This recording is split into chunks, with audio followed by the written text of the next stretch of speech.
this experience of tapping into cyclical energy, cyclical energetic alignment, being able to organize my time in this way around my menstrual cycle absolutely unlocked a superpower of productivity, of being able to double down on the right things at the right time to get the best results. Welcome to Plenty. I'm your host, Kate Northrup, and together we are going on a journey to help you have an incredible relationship with money, time, and energy, and to have abundance on every possible level. Every week, we're going to dive in with experts and insights to help you unlock a life of plenty. Let's go fill our cups. Please note that the opinions and perspectives of the guests on the Plenty podcast are not necessarily reflective of the opinions and perspectives of Kate Northrup or anyone who works within the Kate Northrup brand. I was talking with a girlfriend the other day who is a very successful business owner. She makes a lot of money. She has a huge impact. And she is just stepping into allowing her body to take the lead as it relates to her time and energy management and the way she works.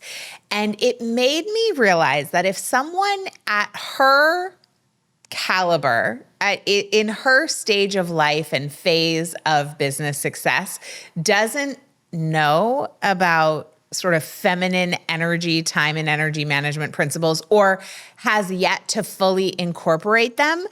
As much as I've been teaching cyclical planning and talking about the menstrual cycle and the lunar cycle and the way we can work with our natural energetic ebbs and flows and pulse of life force that runs through everything, like I've been teaching about that and talking about it and practicing it for a long time, but I continue to realize like this is not common knowledge. And so I'm going to keep talking about it, even though this is, for any business owner out there, it's just a reminder that we may feel as though we have said something a million times, but the truth is any one of us is talking to a very small portion of the population.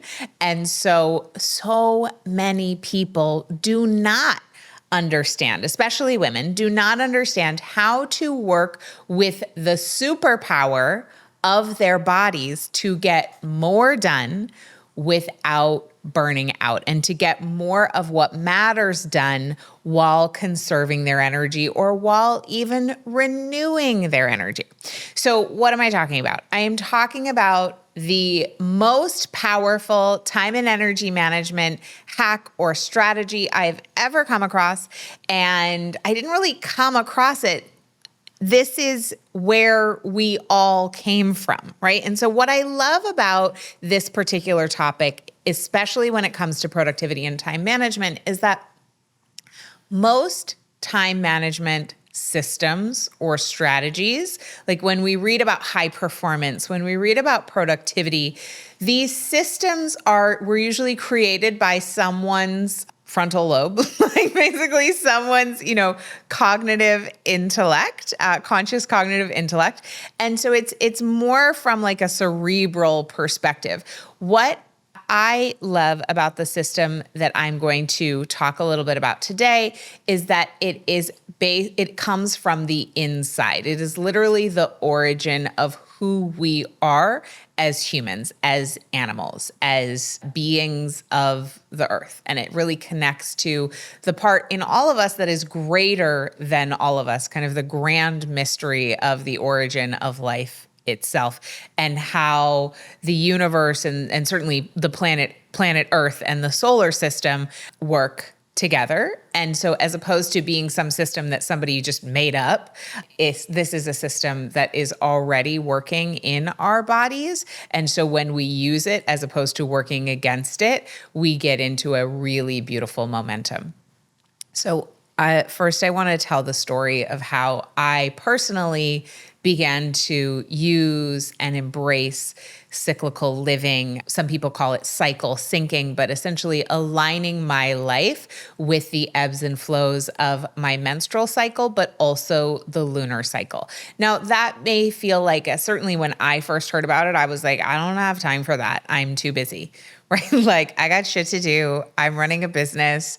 I have a lot to do. So I can't reorganize my life according to my menstrual cycle. Like, that's ridiculous. Now, hilariously, I was raised by a woman who was one of the pioneers of teaching this work. In my mom's book, Women's Bodies, Women's Wisdom, the first edition of which came out in 1994, her chapter on the menstrual cycle actually dives pretty deeply into the 4 phases of our specific types of energy that we will experience over the course of the month, and how each of the phases of the menstrual cycle has to do with a particular hormonal experience that primes us for a particular kind of energy, mentally, physically, emotionally, and how each of these 4 phases is uniquely suited for a particular kind of productivity. So like, I kind of knew this because I was raised in that soup, and my mom really tried to just pass along the wisdom of the menstrual cycle, but I wasn't really into it until actually, when I got my period, I was devastated. I think I was 12. I was devastated. I laid in bed and cried all day. I just had so much grief, which is really interesting. And I was like, Mom, do not tell Dad. And also, whatever you do, you are not allowed to invite your friends over and try to bless me. Like, I was just like a hard no on any kind of meaningful ceremony of like stepping into womanhood. I hope my girls will let me do something like that, but they may not, and I will fully respect it. Because we come to this when it is our time to come to it. My time was after I gave birth to my first daughter. My period came back when I was 13 months postpartum, and I had had an extraordinarily rocky first year of motherhood and a pretty rocky pregnancy and a traumatic birth experience. So this was a really hard time in my life. And so I was 13 months postpartum. I was still nursing her, and I got my period back. And for the first time in my life as somebody who has a period, I was excited. I was 33 years old, and I was excited about getting my period for the first time ever, which was cool and unexpected. And I became so focused and committed to paying attention to my cycle for the first time in my life. I mean, when Mike and I were dating, I remember like once a month I would be like, oh God, I got to go to Walgreens. Like, I have my period. We need to go get something. And I remember this one time after that, it happened several times. He was like, so doesn't that happen like every single month? Like, isn't there a way you could know when it's going to happen? And which is hilarious. Cut to us like years later running a company that with one of the core tenets is cyclical planning and like aligning your life with your menstrual cycle. But anyway, so I'm 33, I get my period back. I'm fully committed to honoring it, listening to it, learning everything I can about it. And I started a very simple journaling practice. And this journaling practice, every single night, I would just write down what the date was, what phase of my cycle I was in, what phase the moon was in, and how I felt energetically. So what was my emotional energy like, my physical energy, my mental energy, and my sexual energy, and my creative energy? Like, what were these different kinds of energies like? Was I exhausted that day? Was I fired up? Was I cranky pants?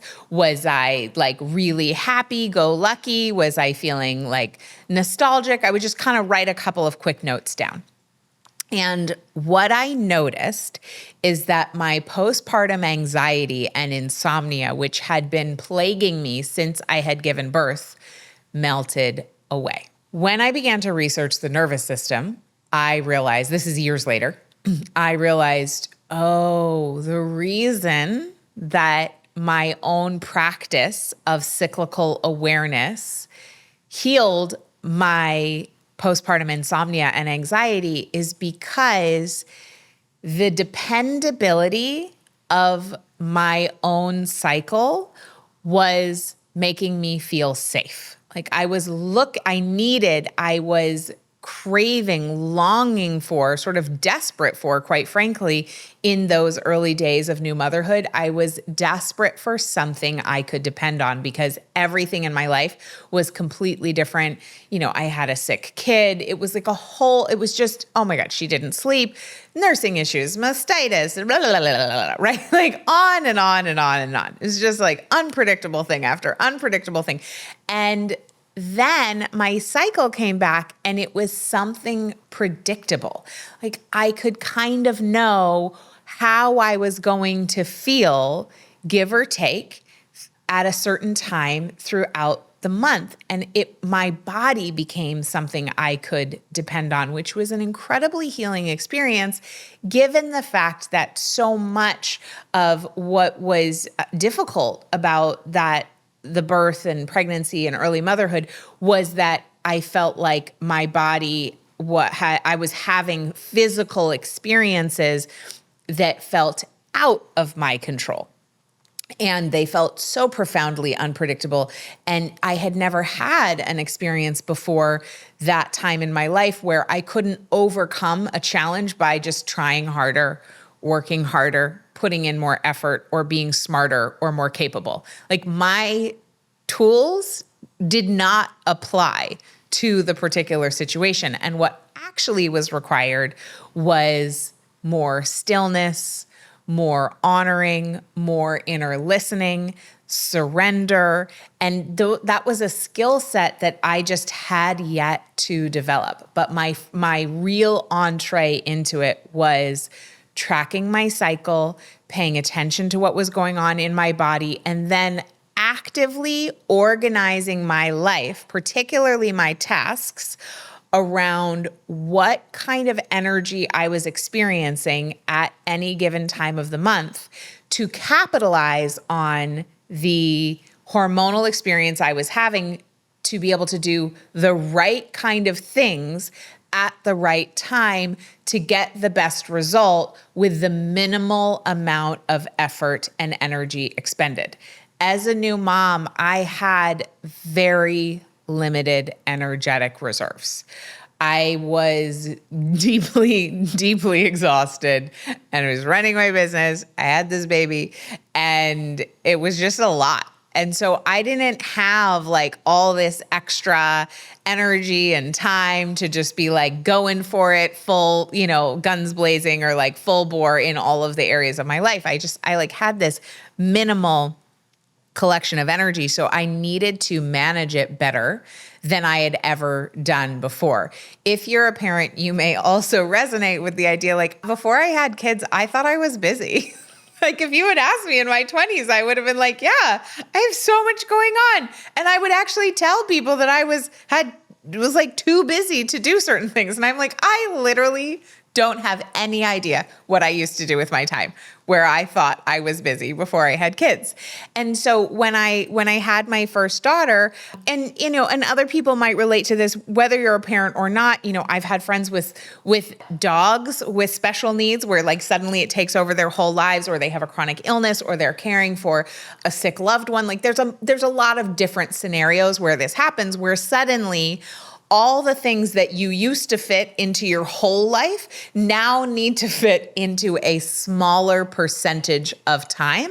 And parenthood was one of those times. And so this experience of tapping into cyclical energy, cyclical energetic alignment, being able to organize my time in this way around my menstrual cycle absolutely unlocked a superpower of productivity, of being able to double down on the right things at the right time to get the best results. And I will tell you that year, so I started organizing my life like this and organizing my time like this in the fall of 2016. And by the end of 2017, we had our first $1 million year in the company, which was not by accident. I absolutely know that honoring this feminine cyclical energy in my body as the leader of our business shifted the way our business operated for increased efficiency, increased momentum, way less wasted energy. We were no longer wasting energy through pushing and grinding and having like random splatters of energy and productivity all over the place. It was like a much more focused, systematic, much more clear on roles and responsibilities and our offerings and our core messaging. Like everything that was kind of like octopus arms, like all over the place, got all like sucked all together so that we had a much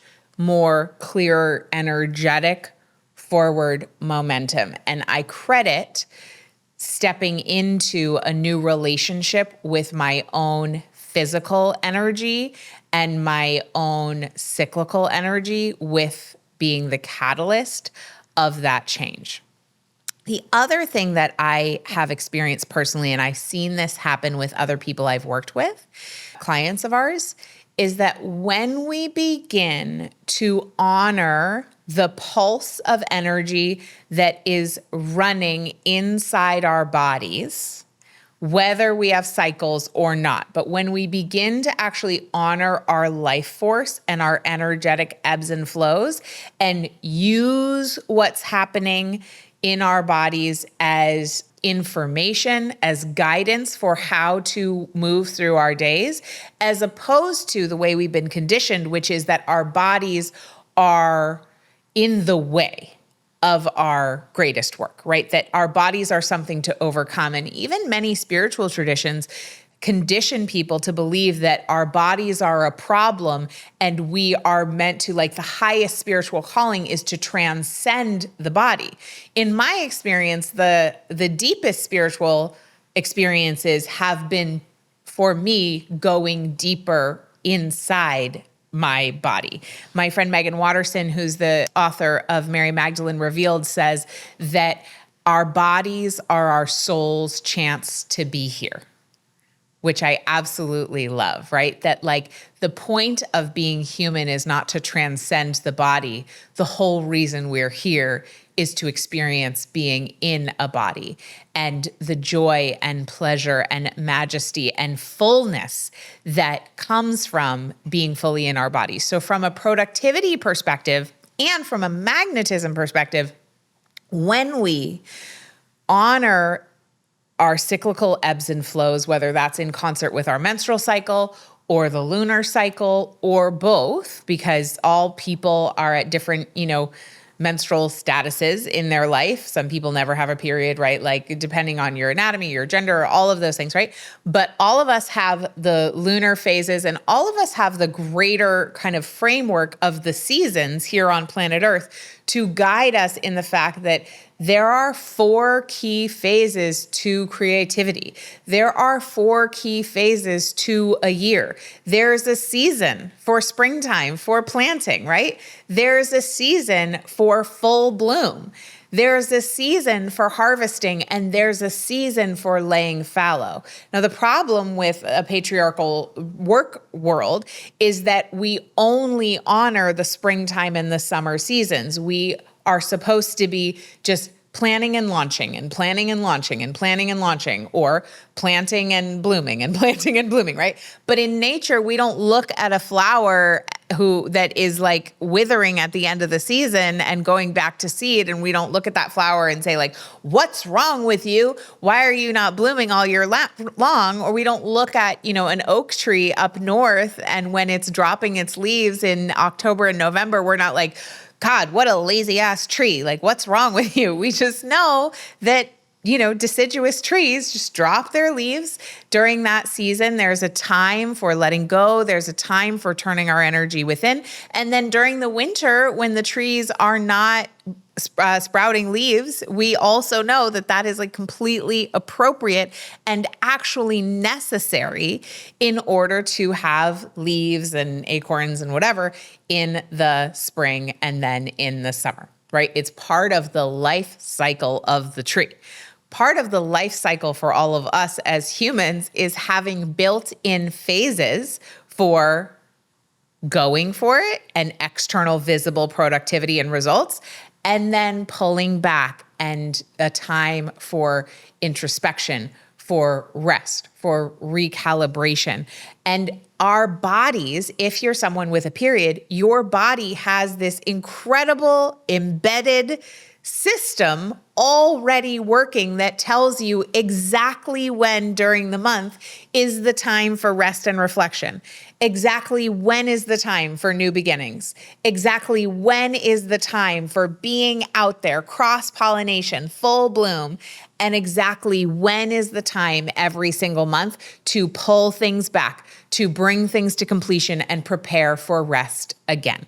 And so if you follow your menstrual cycle or if you follow the lunar cycle, there is a specific time for everything.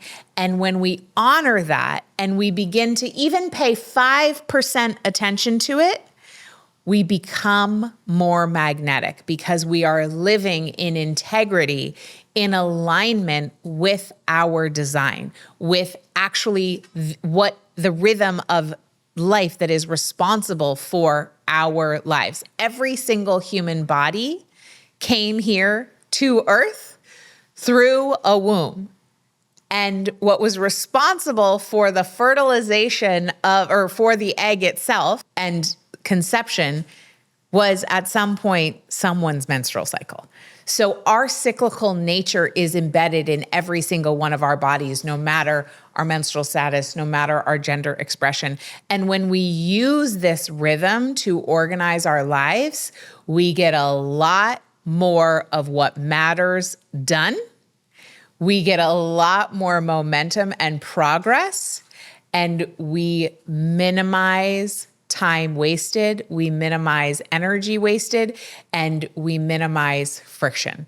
So we get a lot more done in a lot less time. We get a lot better results with a lot less energy. And it is the greatest time and energy management hack of all time. So if you want to get started with this and learn how, like more of the nuts and bolts, first of all, you can get my book, Do Less, which talks all about this. Second of all, I have an upcoming masterclass on how to do it. More on that later. Make sure you're on our email list to get notified. And then third, there's an episode of Plenty, episode number 53. And that episode will go deeper into the nuts and bolts of how to actually do this. So you can listen in there, and that will be in the show notes as well. Thank you so much for listening, and I'll see you next time. Thanks for listening to this episode of Plenty. If you enjoyed it, make sure you subscribe, leave a rating, leave a review. That's one of the best ways that you can ensure to spread the abundance of plenty with others. You can even text it to a friend and tell them to listen in.